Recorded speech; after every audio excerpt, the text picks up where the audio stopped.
ஹவுஸ்க்காக ஐயா நான் சொன்ன உடனே அந்த அன்புக்காக நான் ரொம்ப அதிகமாக நேசிக்கிறேன். அல்லேலூயா. கிருபையோடு ஐயா வைரத்திலே அவர் தான் ஊழியம் பண்ணது. ஐயா நிறைய இதில் அமெரிக்கா மன விதமாக தேசத்துக்கு போயிட்டோம் ஆண்டோடைய ஊழியத்தை மையப்படுத்தி கொண்டிருக்கிறார். அல்லேலூயா. இப்போ நான் ஒரு 10 வருஷத்துக்கு முன்னால் ஐயா பார்த்தோம். நான் நடராஜா ஐயா போடுவான்.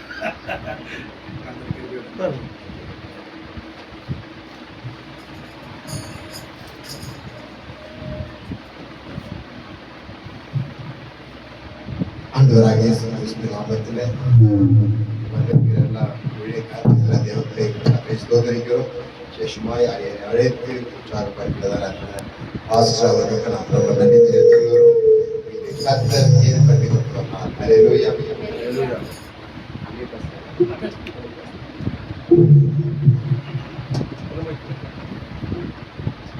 அல்லேலூயா. கர்த்தர் நல்லவராயிருந்து இந்த நாளை ஆண்டவர் ஏற்படுத்தி கொடுத்தார். எத்தனையோ நாட்கள் வரலாம் என்று பிளான் பண்ணோம். சூழ்நிலையின் காரணமாக இந்த நாளிலே இந்த கர்த்தர் வர முடியாமல் இந்த நாளிலே கர்த்தரை இது கொண்டு வரும்படியாக கர்த்தர் நமக்கு கொடுத்தார். அவருக்கு மகிமையின் கனமும் உண்டாவதாக. நாங்கள் ஒவ்வொரு நாளும் ஐயாவுக்காக நாங்கள் செபிக்கிறோம். காரணம் என்னுடைய ப்ரேயர் லிஸ்டில் ஐயாவுடைய பேரும் இருக்கிற ராஜமானிக்கு சொல்லிட்டு பல ஆண்டுகளுக்கு முன்பு நாங்கள் அவர் இந்த நாங்கள் பார்த்திருக்கிறோம். கேக்குதுல்ல? கேக்குது சார். அதனால பல ஆண்டுகளுக்கு முன்பதாக ஐயா அவர்களை நாங்கள் பார்த்திருக்கிறோம். ஆனால் இந்த நாள் மீண்டுமாய் இந்த பகுதியில் வந்து கர்த்தர் அவரை மீண்டுமா சந்திக்கப்பட்டு கிருபைக்கான கர்த்தரை ஸ்தோத்திரிக்கிறோம். அல்லேலூயா.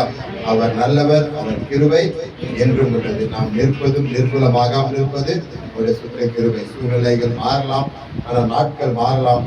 மாறாத நம்முடைய தேவன் நம்மளோடு கூட எப்பவுமே அவர் கூட இருக்கிறார். அல்லேலூயா. நாம் நிற்பதும் நிர்மூலமாகாமல் இருப்பது ஒரு சுத்த கிருபை. என்னுடைய பேர் பாஸ்டர் ஜெயக்குமார். நாங்கள் பைரத்தில் இப்போ நாங்கள் ஊழியத்து சபையை நாங்கள் நடத்தி கொண்டு வருகிறோம். பல இடங்களில் 15 சபைகளை வைத்து பல ஸ்டேட்ல நம்ம தமிழ்நாடு, ஆந்திரா, கர்நாடகா இப்படி பல இடங்களில் நம்ம ஊழியர்கள் செய்து கொண்டிருக்கிறோம். ஆனால் நம்முடைய நோக்கம் ஆண்டவர் வருவதற்குள்ளாக ஒரு கூட்ட ஜனத்தை நம்ம ஆயத்தப்படுத்த வேண்டும். நான் மாத்திரம் போறதல்ல, நம்ம மாத்திரம் போறதல்ல, நம்மளோடு கூட நம்ம ஒரு கூட்ட ஜனங்களை தேவனுக்காக கொண்டு போக வேண்டும். அதற்காகத்தான் கர்த்தர் நம்ம ரட்சித்திருக்கிறார். அல்லேலூயா. இந்த ஜீசஸ் பிரேயர் ஹவுஸ்க்காக நாங்கள் மிகவும் எங்களுடைய வாழ்த்துகிறோம். நிச்சயமாக கர்த்தர் வருகிற நாட்களில் அதிகமாய் பயன்படுத்துவார். அற்பமான ஆரம்பம் நான் எப்பவும் சொல்லுவேன், நமக்கு குவான்டிட்டி இல்லை, குவாலிட்டி நமக்கு வேணும். எண்ணிக்கை எவ்வளவு பெருசுன்றது கிடையாது. நம்ம எப்படி 2 பேர் இருந்தாலும் எப்படி இருக்கிறோம். அல்லேலூயா. 1000 லட்சக்கணக்கான ஜனங்களை இஸ்ரவேல் தேசத்திலிருந்து கொண்டு வந்தார். ஆனா கானானுக்குள்ள போறதுக்கு எத்தனை பேர்? 2 பேர் தான். ஏன் சார் குவாலிட்டி? அதான் நான் சொல்ல எப்பவுமே நமக்குள்ள குவாலிட்டி. அப்ப எந்த இடத்துலயுமே அதை சொன்னாரு, 2 அல்லது 3 பேர் எங்க நான் அங்க இருக்கிறேன்னு சொல்லி இருக்கிறேன். அப்ப நீங்க எவ்வளவு பேர் இருக்கிறோம், நிச்சயமா தேவன் நம்ம இருக்கிறார். அல்லேலூயா. அதுக்காக கர்த்தரை ஸ்தோத்திரிக்கிறோம். நாம் தொடர்ந்து இணைந்து தேவனுக்காக நம்ம எழுந்து பிரவேசிப்போம். நாங்கள் இதை முடிச்சுட்டு மீண்டும் நாங்கள் நந்தி தேவனுக்கு போவோம். அங்க ஒரு சபையினுடைய ஆனிவர்சரிக்காக அது 1 மாசத்துக்கு முன்பாக அவர் சொல்லியிருந்தார். நிச்சயமாக நம்ம போக வேண்டியதா இருக்கிறது. யோவான் எழுதின புஸ்தகம் 17ஆம் அதிகாரம் 23ஆம் வசனத்தை வாசிக்கிறோம். John chapter 17 verse 23. ஒருமைப்பாட்டில் அவர்கள் தேறினவர்களாய் இருக்கும்படிக்கும் என்னை நீர் அனுப்பினதையும் நீர் என்னில் அன்பாய் இருக்கிறது போல அவர்களிலும் அன்பாய் இருக்கிறதையும் உலகம் அறியும்படிக்கு நான் அவர்களிலும் நீர் என்னிலும் இருக்கும்படி வேண்டிக் கொள்கிறேன். ஆமென். அல்லேலூயா. பார்க்கிறோம் இன்றைக்கு தேவன் என்ன விதமாய் இருக்கணும்னு நமக்கு அவர் சொல்லுகிறார். ஆண்டவர் வேதத்துல பார்க்கும்போது இந்த பழைய ஏற்பாடு புஸ்தகத்தை காட்டிலும் புதிய ஏற்பாட்டு புஸ்தகத்துல பார்க்கும்போது சில பைபிள்ல இயேசு பேசுறதுல வார்த்தைகள் ரெட்லைன் பண்ணிருக்கும். ஆனால் ஆண்டவர் இன்றைக்கு எனக்கு நமக்கு என்ன வார்த்தைகள் அவர் பேசுகிறார். அவர் சொல்றாரு, நீர் என்னில் அன்பாய் இருக்கிறது போல அவர்களிலும் அன்பாய் இருக்கிறதையும் உலகம் அறியும்படி. அப்ப நான் அன்பாய் இருக்கணும் என்று. அப்ப கிறிஸ்துவனுடைய முதல் அடிப்படை தன்மை தேவனுடைய அன்பு. யோவான் 3:14 நாம் படிக்கிறோம். தேவன் என்ன சொல்ற, இவ்வளவாய் உலகத்துல அன்பு கூர்ந்தார். அப்ப தேவன் அன்பு கூறுகிறதை இந்த உலகம் அறியும்படியாக அதற்கு சாயலா இருக்கிற நம்மை, உங்களையும் என்னையும் இந்த உலகத்துக்கு நம்மை ஆண்டவர் மாதிரியாக அன்பாய் இருக்க வேண்டும் என்று வேதம் சொல்லுகிறது. அப்ப இந்த நாட்டு தேவனுக்கு சாயலா சொல்றாரு, ஒருமனப்பாட்டில் அவர்கள் தேறினவர்களாய் இருக்கும்படிக்கும் என்னை அனுப்பினதையும். அப்போ தேவன், பிதாவாகிய தேவன் குமாரனாகிய கிறிஸ்துவை இந்த உலகத்துக்கு அனுப்பினதின் நோக்கம், நானும் என் பிதாவும் ஒன்றாய் இருக்கிறது போல என்னை விசுவாசிக்கிறதான, கிறிஸ்துவை விசுவாசிக்கிறதான மனுஷர்களாகிய நீங்களும் நானும் அன்பாய் இருக்க வேண்டும் என்று கிறிஸ்துவின் நோக்கமாய் அவருடைய எண்ணமாய் இருக்கிறது. அவர் பிதா கிறிஸ்துவை அனுப்பினது நோக்கம் ராஜ்யத்தை கட்டுவதற்காக அல்ல, அரசியல் செய்வதற்காக அல்ல, பேர் புகழ் வாங்குவதற்காக அல்ல. அவர் வந்ததின் நோக்கம் பிதாவினுடைய சித்தத்தை இந்த பூமியில நிறைவேற்றுவதற்காக, நமக்குள்ளே கிங்டம் மைண்ட், தேவனுடைய ராஜ்யத்தினுடைய சிந்தனையை கொடுக்க வேண்டும் என்பதற்காகத்தான் கிறிஸ்து இந்த பூமிக்கு கடந்து வந்தார். அப்ப எனக்குள்ள என்னுடைய மாம்சமான காரியங்கள் மறைந்து தேவ ராஜ்யத்தினுடைய காரியங்கள் எழும்ப வேண்டும், தேவ ராஜ்யத்தினுடைய சிந்தனை எழும்ப வேண்டும், தேவனுடைய நோக்கம் என்னிலே வெளிப்பட வேண்டும். அப்ப எனக்குள்ள கிங்டம் மைண்ட், தேவ ராஜ்யத்தினுடைய சிந்தனை நாம் நிறைந்தவர்களா இருக்க வேண்டும். இதுதான் இங்க சொல்லுகிறது. அப்ப என்னில், நீ என்னில் அன்பாய் இருக்கிறது போல அவர்களிலும் அன்பாய் இருக்கிறதை உலகம் அறிய வேண்டும். அல்லேலூயா. அப்ப பிதாவாகிய தேவன் குமாரனாகிய கிறிஸ்து எப்படி ஒருவருக்கு ஒரு அன்பாய் இருக்கிறது போல இந்த உலகத்தில் வாழ்கிற நீங்களும் நானும், கிறிஸ்துவின் சாயலை பெற்றிருக்கிற நீங்களும் நானும், கிறிஸ்துவுக்கு அவருக்கு மாதிரியா இருக்கிற நீங்களும் நானும் அன்பாய் இருக்க வேண்டும் என்று இந்த காலவெல்ல ஆவியானவர் நம்மளோடு பேசுகிறார். அப்ப கிறிஸ்துவின் அன்பு எனக்கு நோக்கம் என்ன? நாங்கள் அன்பாய் இருக்க வேண்டும். நாங்கள் அன்பாய் உலகம் அறியும்படிக்கு நான் அவர்களிலும் நீ என்னிலும் இருக்கும்படி வேண்டிக் கொள்கிறேன். அல்லேலூயா. எத்தனை விசுவாசிக்கிறீங்க? அப்ப கிறிஸ்து நம்முடைய வேண்டிக் கொள்கிறது, நாம் ஒருவருக்கு ஒருவர் அன்பாய் இருந்து கிறிஸ்துவின் சாயலை நாம் இந்த உலகத்துக்கு வெளிப்படுத்துகிறவர்களாக இருக்க வேண்டும்.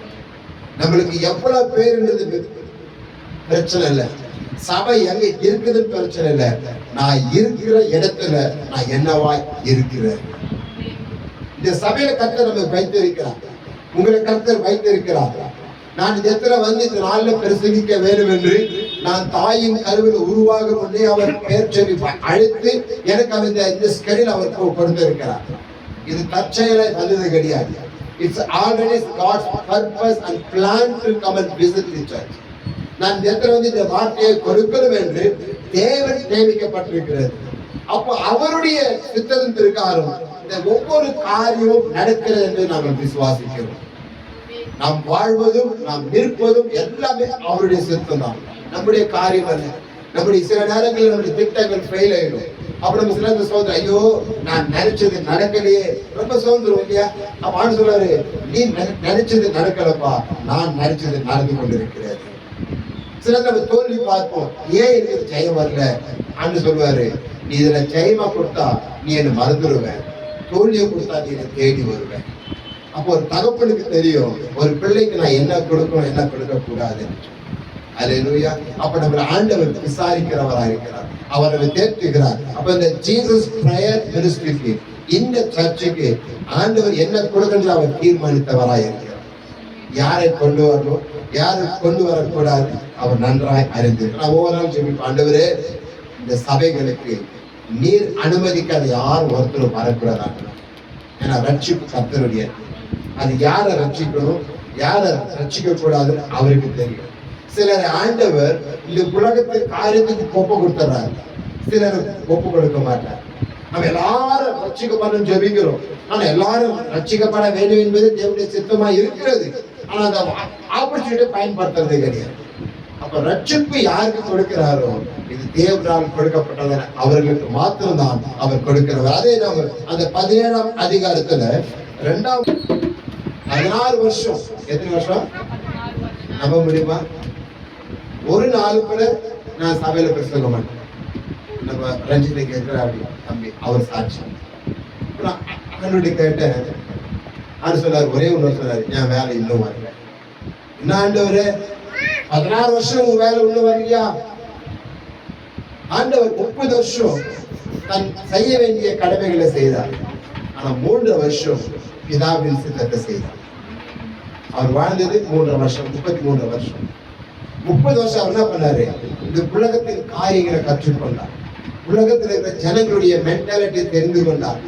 இந்த ஜனங்களுக்கு நான் எந்த விதமான தேவ ராஜ்யத்தை கொண்டு வரணும், இந்த ஜனங்களுக்கு நான் தேவனுக்கு நான் எப்படி இவர்களை நான் கனெக்ட் பண்ணும், இதை யோசித்து அவர் அழைகிற இடங்கள், பிரவேசித்த இடங்கள், போய் வந்து எல்லா காரியத்துமே 30 வருஷம் தன் குடும்பத்தோடு நண்பர்களோடு இருந்து ஜனங்களுடைய ஒவ்வொரு காரியங்களையும் அவர் தெரிந்து கொண்டார். அப்பா சொல்றாரு, அவர் பெற்றோர் அவரை தேடும்போது, என் ஏன் தேடுறீங்க, நான் என் பிதாவின் சித்தத்துல செய்ய வந்திருக்கேன். அவர் பேசும்போதெல்லாம் கனெக்டிங் இல்லாம பேசுறாரு. ஆனா அவருடைய உண்மையான ஊழியம் 3 வருஷத்துல ஒரு பெரிய காரியங்கள். 3 வருஷம் தான். அவர் யார், எதற்காக வந்தார், அவருக்கும் பிதாவுக்கு இருக்கிற வேலை என்ன, அதான் சொல்றாரு. அந்த 30 வருஷத்துல இல்லாத அளவுக்கு இந்த 3 வருஷத்துல சொல்றாரு, 3 பிதாவே என் வேலை நான் செய்து போச்சு, இப்ப நான் என்ன பண்ண. அப்ப சொல்றாரு, நீ வா, மறிக்க போற, இந்த பாத்திரம் என்னை விட்டு நீங்க கூடுமானால் நீங்க செய்ய முடியுமா? இல்லை, நீ செய்து முடிக்கணும். அந்த 16 வருஷம் நான் ஏன் சொல்றேன், அந்த ஊழியத்தை அங்க இருந்து பெரிய அந்த 16 வருஷம் நான் என்ன பண்ணேன், பாஸ்டருக்கு துணி துவச்சு கொடுத்தேன். கல்யாணம் ஆயிட்டு பிறகு பாஸ்டருக்கு துணி வாஷ் பண்ணி கொடுப்பேன், ஐரன் பண்ணி கொடுப்பேன், அவன் பிள்ளைங்க ஸ்கூல் கூப்பிட்டு வருவேன், கிச்சன்ல வேலை செய்வேன். இதுதான் இவருடைய வேலை. திருநாள் கேட்பான்னு சொன்னாரு, நான் உனக்கு குடும்பத்துறேன், நான் உனக்கு உருவாக்குறேன். ஆனா அந்த 16 வருஷம் ஆண்டவருடைய நாட்கள் வருகிற வரைக்கும், நேரம் வருகிற வரைக்கும் நான் செய்துட்டு 16 வருஷம் முடிஞ்சவன் சொன்னார், இப்ப என் வேலை வந்தது, வெளியே போ. நாங்கள் நல்ல மாதிரியா ஜெபிச்சுட்டு வெளியே வந்தோம். இன்னைக்கு கர்த்தர் பல ஊழியர்களை செய்ய கத்துக்கிறோம்.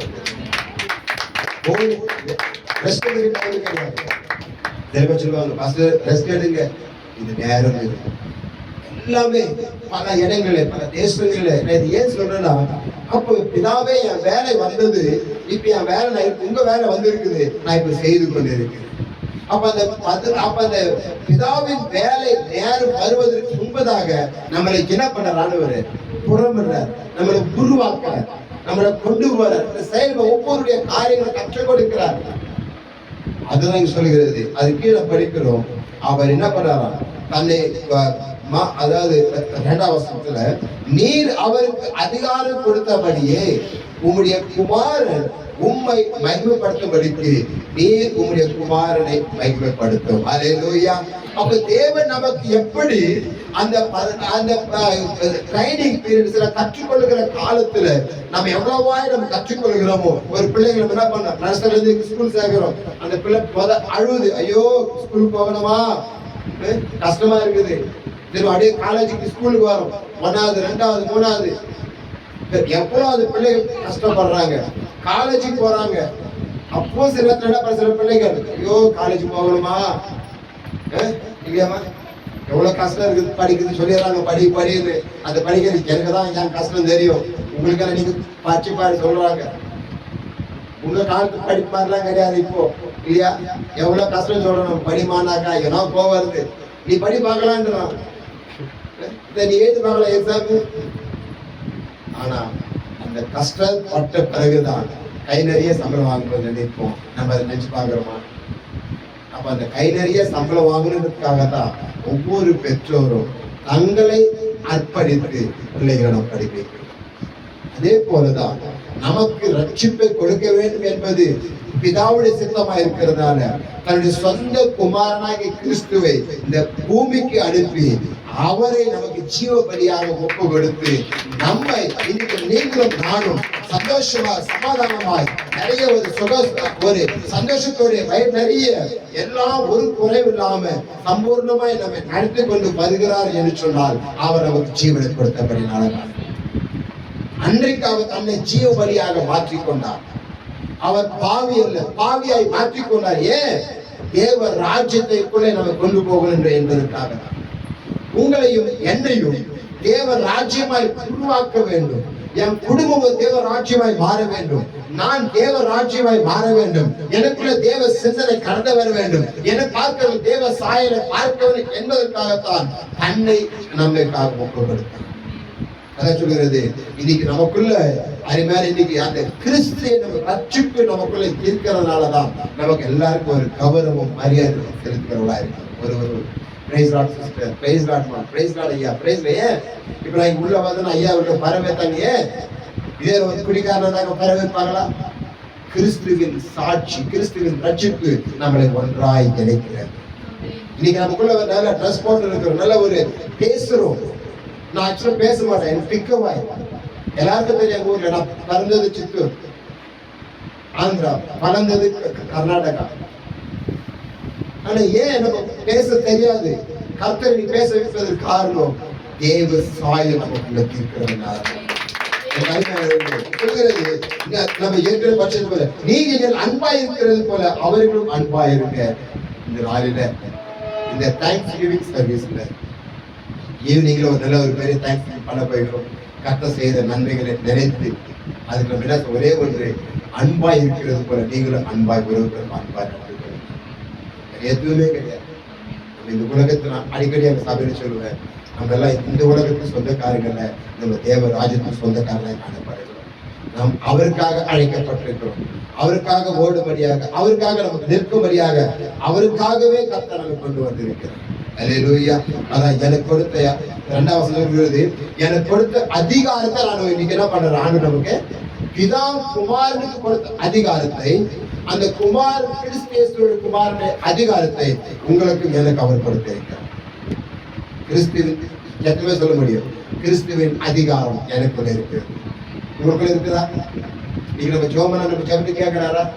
பேய் வாட்டர் பேய் விஷயம் ஜோமனை பார்த்தா சுகமாக்குறாரா? மந்திர தந்திரம் எவ்வளோ பண்ணுங்க ஜோம தைரியமா ஜெடுக்கிறோமா?